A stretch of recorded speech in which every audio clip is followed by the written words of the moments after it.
인사하겠습니다. 아멘. 서로 인사하겠습니다. 한 주간 동안 고생 많이 하셨는데 한 주간 동안 수고 많이 하셨습니다.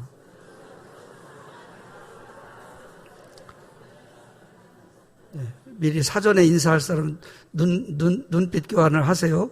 엉뚱한데로 쳐다보지 말고 다시 이렇게 인사합니다. 예배를 통해 주님의 평안을 얻으세요.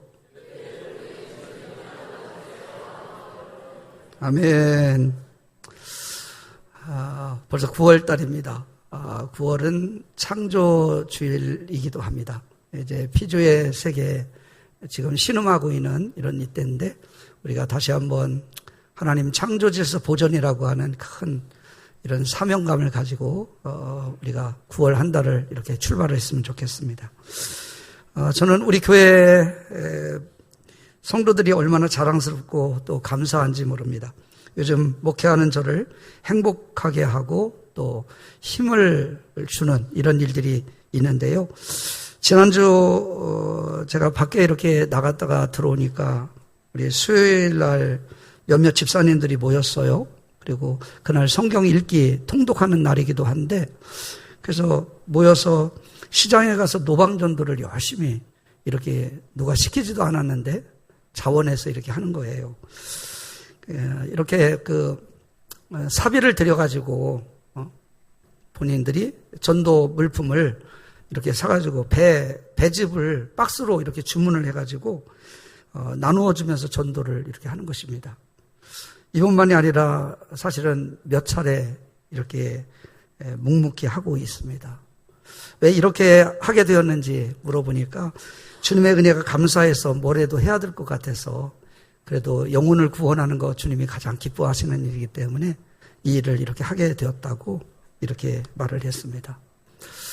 또 한 분은 한 성도님께서 영혼 구원의 열정을 담아가지고 수세미를 손으로 직접 뜨개질을 해가지고 이렇게 예쁘게 포장을 본인이 다 만들고 또 인쇄소에다가 스티커를 주문해가지고 부착을 하고 전도용품을 직접 이렇게 제작을 해가지고 이제 우리 목요전도 하는 팀들에게 이것을 기증을 이렇게 해주셨어요. 얼마나 감사한 일이에요. 요즘 많은 사람들이 일상이 너무 바빠서 내 신앙을 지키기도 바쁘다고 이렇게 합니다. 그런데 은혜를 알고 그 은혜에 보답하려는 마음으로 한 영혼이라도 구원하려는 성도님들의 이런 자발적인 헌신이 너무나도 아름답고 귀하고 우리 교회 이런 성도님들 또 집사님들이 있어서 제가 얼마나 행복한지 모릅니다. 너무나도 감사하고 힘이 되는지 모르겠어요.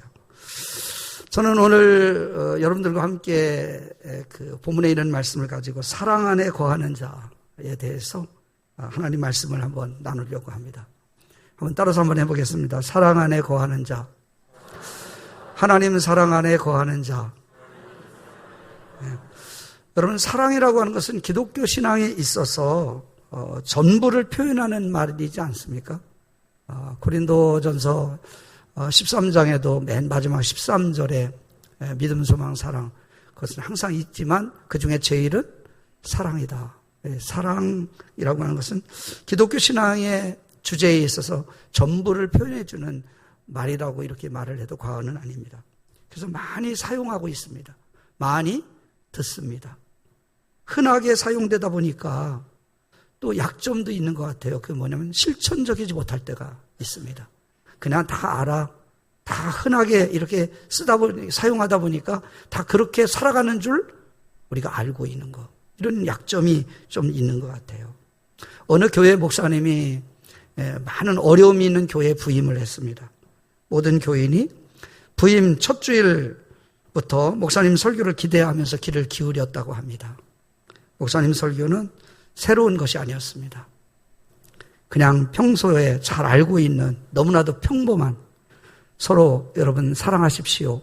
이런 내용의 설교였습니다. 교인들이 생각했습니다. 목사님이 이사도 하고 또 이렇게 하는 일이 너무 바빠가지고 설교 준비를 좀 깊이 있게 못 하셨겠구나. 그래서 두 번째 설교를 기대했습니다. 두 번째 설교 역시 여러분 서로 사랑하십시오. 이런 설교의 내용이었다고 합니다. 세 번째, 네 번째, 석 달 내내 사랑을 주제로 한 서로 사랑하라고 하는 설교를 계속해서 목사님이 똑같은 설교를 반복하시는 거예요. 평소 말이 많고 서로 자기가 옳다고 주장하는 사람들이 많아서 갈등이 심한 교회가 새로운 목사님이 부임한 지 석 달 만에 다시 여기저기서 불평이 쏟아져 나오기 시작을 한 것입니다. 새로운 목사님이 설교 준비를 하지 않는 등, 또 너무 게으르다는 등, 또 같은 설교를 계속해서 반복하고 우리 그거 다 하는 설교를 하는 등 이런 말들이 쏟아져 나오기 시작했어요. 결국은 목사님은 부임한 지 석 달 만에 그 교회에서 더 이상 목회를 할 수 없는 지경에 이르게 됐고 마지막 설교를 한다는 심정으로 이렇게 말씀을 전했습니다. 사랑하는 여러분, 저는 여러분이 저를 담임 목사로 청빙하면서 우리 교회가 건강하고 좋은 교회 될 수 있도록 목회해달라고 당부하신 말씀을 한시도 잊은 적이 없습니다. 그래서 청빙을 결정한 날부터 지금까지 기도하면서 우리 교회가 건강하고 좋은 교회가 되기 위해서 가장 필요한 것이 하나님 무엇입니까? 기도하면서 깊이 묵상했습니다. 이런 가운데 하나님께서 눈을 열어보게 하고 저로 하여금 깨닫게 했습니다. 건강하고 좋은 교회가 되는 길은 우리 모두가 서로 사랑하는 것이었습니다. 그래서 저는 지난 부임 초부터 우리가 서로 사랑하자고 말씀을 선포했던 것입니다. 여러분들이 저주 서로 사랑하라는 말씀을 듣고 실천하기 시작했다면 저는 그 다음 단계로 넘어가서 또 다른 설교를 준비했을 것입니다. 그런데 여러분들은 설교를 듣고도 변하지 않았습니다. 계속해서 서로 시기하고 미워하고 경쟁하고 다투는 일을 멈추지 않았습니다. 저도 목사로서 하루속히 또 다른 주제의 설교를 통해서 여러분들과 함께 다양하게 하나님의 말씀을 나누고 싶었습니다. 라고 설교를 이렇게 시간에 말씀을 하니까 그때서야 많은 성도들이 숙연해졌다고 하는 그런 이야기입니다. 사랑하는 여러분, 우리는 이렇게 사랑의 홍수 시대에 우리는 살아가고 있습니다.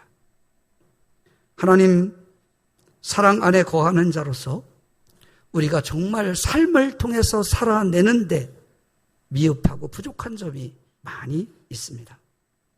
많은 경우 사랑에 대한 설교를 많이 듣고 말씀을 접하지만 그것을 실천적인 삶 속에서는 너무 지엽적이고 편협한 사랑만을 경험하면서 나는 하나님의 사랑을 담은 성숙한 그리스도인 양 착각을 하고 살아갈 때가 있습니다. 나는 아니겠지. 나는 그래도 하나님의 사랑을 잘 실천하면서 살아가는 그리스도인이야. 이렇게 자부하면서 말입니다. 저는 오늘 9월 한 달을 시작하면서 사랑이라고 하는 주제를 우리가 잘 알지만 정말 오늘 주신 말씀을 통해서 사랑 안에 거하는 자는 어떤 사람인지 몇 가지 말씀을 통해서 좀 깊이 있게 우리가 함께 말씀을 묵상했으면 합니다. 사랑 안에 거하는 자는 오늘 16절 말씀에 보면 하나님 안에 거하고 하나님도 그 안에 거하신다라고 하는 말씀이 있습니다. 정말 우리가 사랑 안에 거하는 자는 어떤 사람이에요? 우리 자신이 하나님 안에 거하고 하나님이 우리 안에 거한다는 것입니다. 하나님의 사랑 안에 거하는 사람은 하나님과 하나가 된다는 말씀인 것이죠. 하나님과 하나됨. 하나님과 일치된 삶을 살아가는 사람이 사랑 안에 거하는 자라고 말씀하고 있습니다.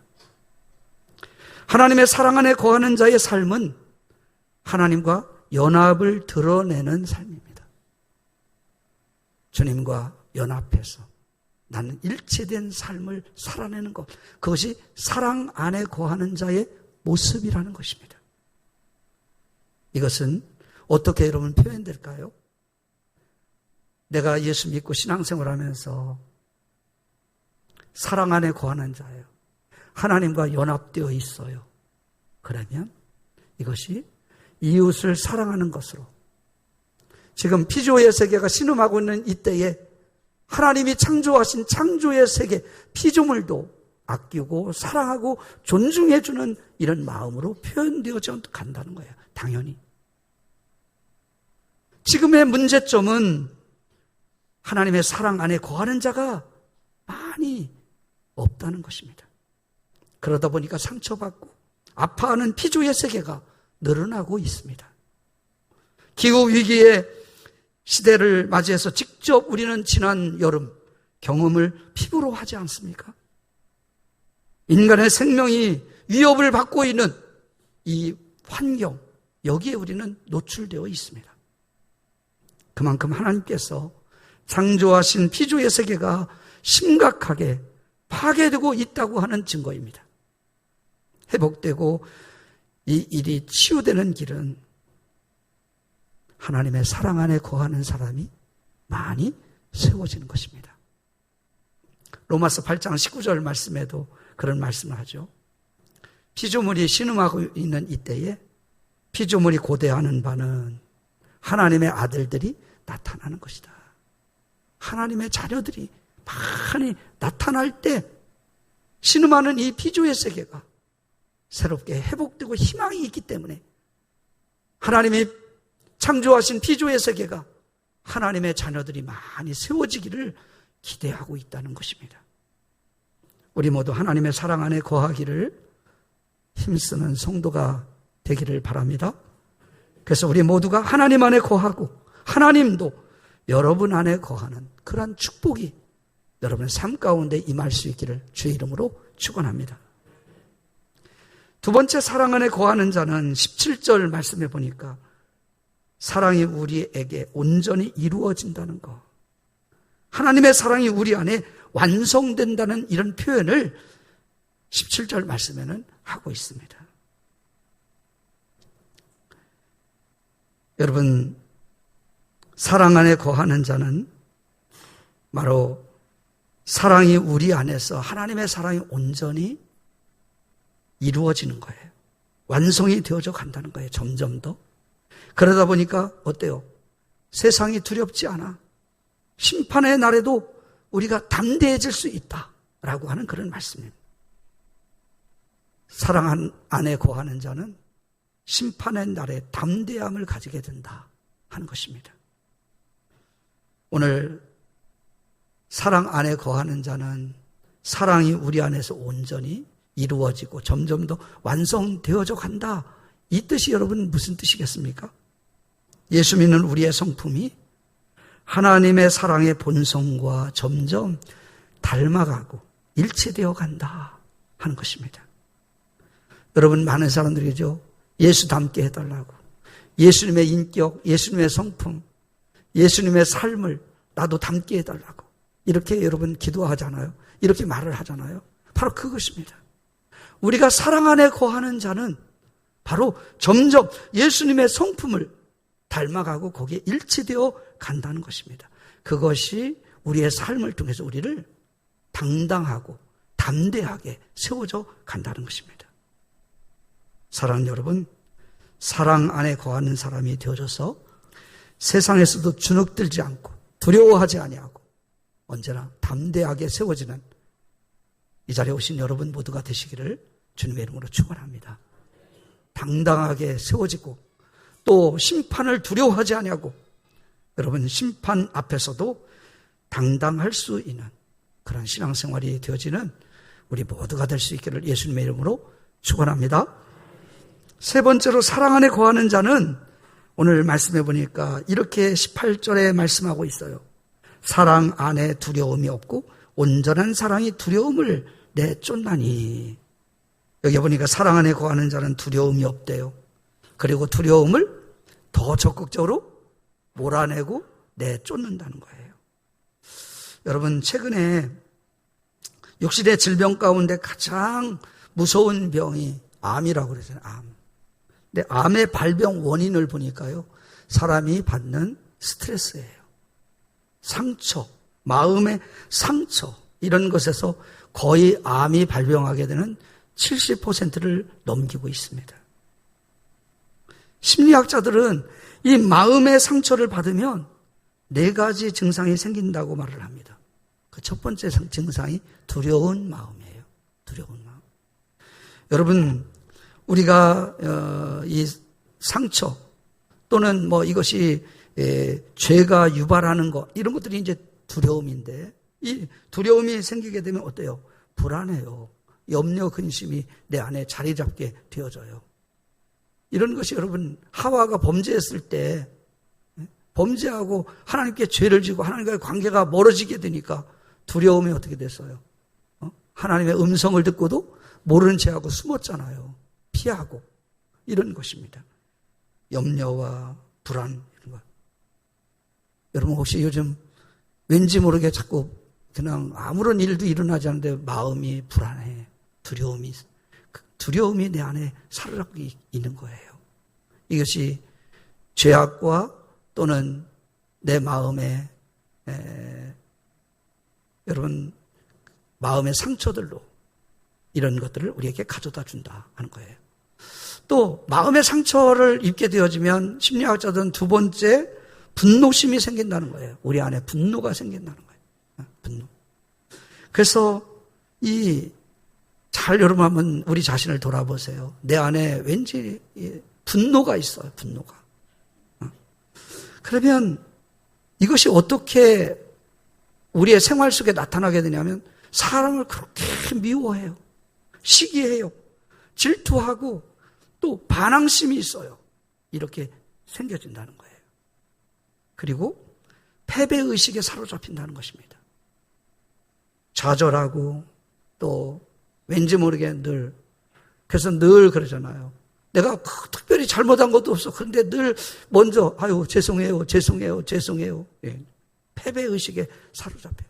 열등감과 그리고 좌절감 이런 것들이 내 안에 자리 잡고 있는 거예요. 내면에 깊은 상처를 갖게 되면 이렇게 된다는 거예요. 그리고 그러면서도 죄송합니다 이렇게 얘기는 하지만 우리 안에 뭐가 이 열등감은 뭘로 발전을 되냐면 우월감으로 발전해서 아주 교만해진다는 거예요. 교만해져. 그래서 편견을 갖게 하고 시기심과 자만심이 작용을 한다는 것입니다. 근데 이와 같은 마음의 상처를 여러분 세상의 의학을 가지고 그렇죠. 결국에는 마음의 병이 암이 생겨지고 우리가 신체를 약하게 하는데 가서 약을 치료하고 이렇게 해도 잠깐은 괜찮지만 근본적인 치료가 되겠느냐는 거예요. 마음의 상처를 치유하는 여러분 특별한 특효약은 다른 것이 없습니다. 한번 따라서 하겠습니다. 사랑 안에 거하는 것이다. 사랑이에요, 사랑. 그래서 오늘 본문 말씀은 말합니다. 18절에 사랑 안에 두려움이 없다. 온전한 사랑이 두려움을 몰아낸다는 것입니다. 이렇게 마음의 상처로 생긴 두려움을 내쫓는 유일한 방법, 그것은 여러분 사랑 안에 거하는 것입니다. 죄로 인해서 혹은 내면의 깊은 상처로 인해서 여러분 안에 두려움이라든지 분노라든지 패배의식이라든지 또 교만한 마음이 자리하고 있다면 이것을 몰아내고 내쫓아버리고 우리가 치유와 회복이 될 수 있는 그것은 다른 방법이 없습니다. 하나님 사랑 안에 여러분 거하는 것입니다. 하나님 사랑 안에 거할 때 우리가 두려움을 내쫓아버릴 수 있다고 하는 것입니다. 마지막으로 사랑 안에 거하는 자는 형제를 사랑하는 사람이라는 거예요. 오늘 20절 말씀해 보니까 누구든지 하나님을 사랑하노라 하고 그 형제를 미워하면 이는 거짓말하는 자다 이렇게 말씀을 하고 또 보는 바 그 형제를 사랑하지 아니하는 자는 보지 못하는 바 하나님을 사랑할 수 없느니라 이렇게 말씀합니다. 이 말씀을 보면 하나님 사랑과 형제 사랑을 여러분 동일시하고 있다는 거예요. 하나님 사랑 그것은 곧 형제를 사랑하는 것이고 형제를 사랑하는 것이 곧 하나님을 사랑하는 것이다 이렇게 가르쳐주고 있습니다. 정말 하나님 사랑 안에 거하는 신자라면 마땅히 보이는 형제를 여러분 사랑하는 사람이라는 것입니다. 현대인들은 겉보기에 다 멀쩡해 보여도요, 내면에는 사랑에 목말라 있습니다. 교회는 이런 사람들에게 하나님의 사랑으로 위로하고 또 이런 사람들을 보듬어 주어야 됩니다. 이것이 이 땅에 세워진 교회의 진정한 사명인 줄로 믿습니다. 오랫동안 그런 이야기가 있더라고요.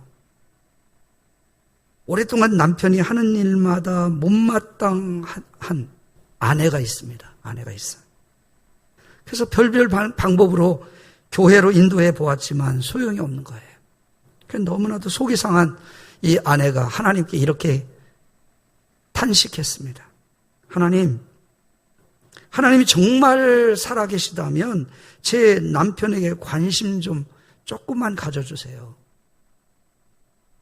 남들 사랑하는 것에 10분의 1만 하나님이 제 남편을 좀 사랑해 주세요.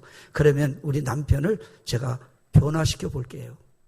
이렇게 속상해서 주님 앞에 말씀했더니 하나님이 금방 응답이 왔더라고요. 딸아, 내가 뭔가 잘못 착각을 하고 있구나. 나는 이미 십자가의 못을 박힘으로 사랑을 다 주었노라. 이제는 내 차례다. 내가 남편을 사랑해라. 달라지게 하는 것은 내가 하마. 이렇게 응답이 왔다고 합니다. 여러분, 그렇습니다. 하나님의 사랑은 독생자를 보내심으로 이미 우리 가운데 나타난 줄로 믿습니다. 하나님의 사랑이 이와 같이 우리에게 나타난 바 되었으니 이렇게 말씀하고 있잖아요. 하나님의 사랑은 이미 우리에게 나타났어요. 그 나타난 사랑을 우리가 그 사랑 안에 거하기만 하면 되는 것입니다. 이제부터는 여러분 그 사랑 안에 거하면서 내가 이웃을 향해서 사랑하는 것은 내 차례입니다. 내가 해야 될 일인 것입니다. 하나님을 떠난 이 세상 사람들은 모두가 풍요 속에 여러분 고독해하고 있는 사람들이 많이 있습니다. 문명 속에 소외되고 마음의 상처로 방황하는 이들이 많이 있습니다.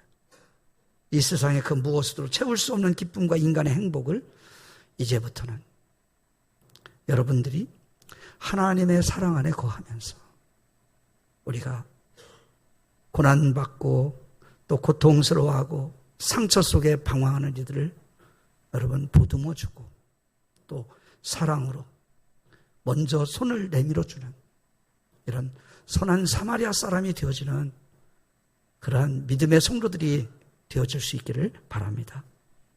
여러분 모두가 사랑 안에 거하는 9월의 시작이 될 수 있기를 간절히 바랍니다.